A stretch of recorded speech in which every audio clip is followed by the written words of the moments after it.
saya lihat memang, lagi trending-nya ya untuk kebijakan hilirisasi begitu. Artinya kita ingin mendapatkan dari nilai tambah dari bahan baku sumber daya alam, terutama dari biji, itu menjadi produk yang lebih hilir begitu ya. Dan, tujuannya memang selain ada nilai tambah didapat di dalam negeri, tentu saja ada penciptaan lapangan kerja, kemudian juga nilai ekspornya, akan meningkat begitu ya. Tapi memang untuk emas kita harus lihat bahwa sebenarnya kalau kita lihat yang diekspor sebagian besar itu sudah produk-produk yang produk antara ya. Kalau kita lihat kan, biji emas, itu diolah menjadi d'or bullion, kemudian, diolah menjadi logam emas, ataupun scrap emas, itu kemudian baru produk hilirnya dalam bentuk perhiasan, kemudian, bar and coin, kemudian produk teknologi seperti chip dan sebagainya, termasuk juga, produk dari logam emas yang digunakan oleh bank sentral atau monetary gold. Nah, mungkin ya dengan adanya hilirisasi, kita nggak hanya ekspor dalam bentuk logam emas ataupun dalam bentuk, katakanlah lumpur anoda yang kemudian, yang berasal dari biji tembaga juga bisa menghasilkan emas yang kemudian, bisa dihilirisasi di Indonesia. Tapi kalau konteksnya adalah biji emas atau biji tembaga, saya kira mungkin, sebagian sudah dihilirisasi di Indonesia. Memang produk hilirnya yang, masih belum banyak, dikelola ya seperti, katakanlah untuk teknologi chips maupun untuk bank sentral. Sementara kalau untuk bar and coin atau perhiasan sebenarnya di sini sudah diolah, tapi belum maksimal karena kebutuhan domestik itu relatif lebih kecil. Kalau kita lihat data, pasar, logam emas kita itu lebih dari 90% adalah ekspor ya, dalam negeri relatif lebih kecil begitu. Jadi saya kira kalau ada hilirisasi memang sedikit banyak akan pengaruh di, pasar global ya. Karena kalau kita lihat, kontribusi kita kurang lebih 3 sampai 5% dari, produksi emas global dan ini, cukup pengaruh walaupun mungkin kalau ada apa-apa negara lain sebenarnya bisa nutupin ya, baik dari Cina, Amerika maupun Rusia begitu, Mas.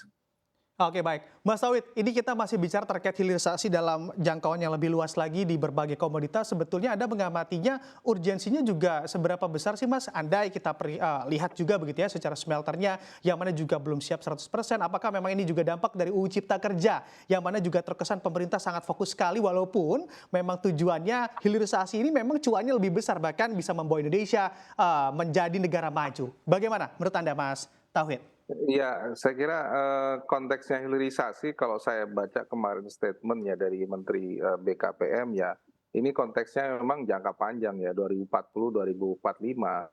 Kalau diterapkan dalam waktu dekat memang tentu saja tidak siap begitu. Nah, ini yang saya kira memang saya sepakat ini perlu ada tahapan begitu ya, tahapan baik kesiapan market dunia maupun kita sendiri harus berbenah gitu, seperti permintaan untuk chips maupun kebutuhan emas untuk bank sentral, kita kan nggak ada di dalam negeri. Nah, itu yang harus dibangun di luar.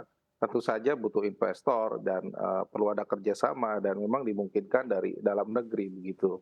Jadi memang, ini yang kemudian, harus ada langkah siap-siap ya, tidak langsung katakanlah dilarang 1 atau 2 tahun sementara belum ada investor yang berani menanamkan, di dalam negeri. Nah, kalau tidak ekspor. Nah, ini, mau diapain? Karena pasar dalam negeri kecil sekali begitu ya. Justru pasar luar negeri yang jauh lebih besar dibandingkan dari dalam negeri begitu. Oke, baik. Mas Awid, kalau kita bicara Anda tadi katakan begitu ini prospek jangka panjang. Sebetulnya Anda kita berkaca pada pemerintahan presiden sebelumnya juga banyak sekali untuk prospek jangka panjang khususnya di bidang-bidang infrastruktur begitu ya yang mana juga banyak yang mangkrak. Apakah Anda melihat untuk di pemerintahan Presiden Jokowi ini juga besar kemungkinan juga akan smelter-smelter ini dengan prospek panjang ini juga mangkrak juga atau Anda melihatnya bagaimana political will sebagai komitmen untuk membangun smelter dalam jangka panjang ataupun investasi jangka panjang ini Mas Tauhid? Iya, smelter ini kan dibangun untuk menghasilkan produk antara ya. Sementara untuk produk akhirnya itu, saya kira butuh waktu dan, butuh anggaran yang lebih besar ya. Misalnya untuk nikel, kalau untuk produk, hasil dari nikel ya, nikel ore, nikel mate dan sebagainya saya kira kita sudah bisa lakukan.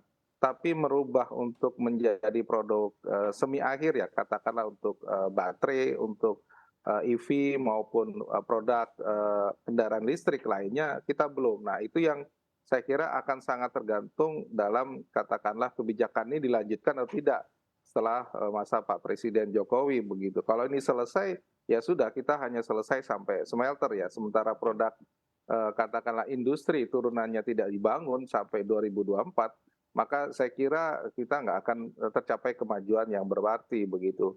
Nggak bisa melarang kalau industrinya tidak bisa ada di dalam negeri begitu ya. Nah ini yang saya kira challenging-nya adalah bisa terputus kalau gagasan kebijakan ini tidak berkelanjutan begitu. Jadi dua-duanya ya, bukan hanya di kebijakan perdagangan, tapi bagaimana kebijakan perindustrian itu juga harus jalan begitu ya. Dan ada perusahaan paling tidak bukan hanya BUMN, swasta besar maupun di tingkat lokal juga terlibat agar tadi ada keseriusan dari pemerintah maupun stakeholder lain untuk membangun katakanlah hilirisasi ini yang sampai tuntas ya. Kalau kita lihat hilirisasi misalnya nikel kan harus ada mobil listrik, kendaraan listrik.